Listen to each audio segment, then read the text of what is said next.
හැමෝටම අයිබෝන්. අද බලන්න මේ මම ඉන්නේ දැන් ගෝල්ඩ් 1 chart එකේ. ගෝල්ඩ් 1 chart එකේ අද ගෝල්ඩ් එක සෙල් එකක් ගියා. ඇත්තට මේක නම් මේක මේ 1 hour RSI එකේ ඩයිවර්ජන්ස් එක හොඳට වැඩ කරලා තිනවා. ඔයාලා මෙතන බලන්න මේක. මෙතන ගෝල්ඩ් එක මෙතන හදලා දෙනවා equal high එකක් හදලා දෙනවා. ඊට පස්සේ මෙතන RSI එක හදලා දෙනවා low high එකක්. මෙතන RSI එක හදලා දෙනවා low high එක. මෙතන RSI එක low high එක හදලා දෙනවා.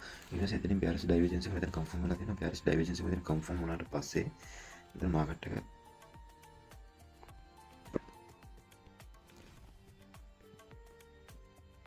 මෙතන රට දෙනවා. මෙතන මාක් කරලා තිබ්බේ මේ support line එක. ඒක මාක් කරලා කලින් වීඩියෝ එකෙන් දාලා support line එක right. මෙතන support line එක වල ඊට පස්සේ මෙතන 3950 කියන support line එක market ආයි reject කරලා දෙනවා.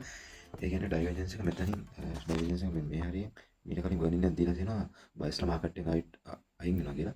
ඒ කියන්නේ මේක temporary full back එකක් දෙන්න chance එකක් තියෙනවා. අපිට අපි මෙතනින් careful වෙන්න ඕනේ. මොකද මෙතන around 4000 කියන zone එකේ මෙතනින් around 4000 කියන zone එකේ මෙතන 4000 කියන zone එකේ මෙතනින් අපි reject වුණොත් එහෙම මේ හරිය අපි කියන්නේ මේ හරිය reject වුණොත් එහෙම අපි සෑහෙන පල්ලෙහාට වැටෙන්න තියෙනවා.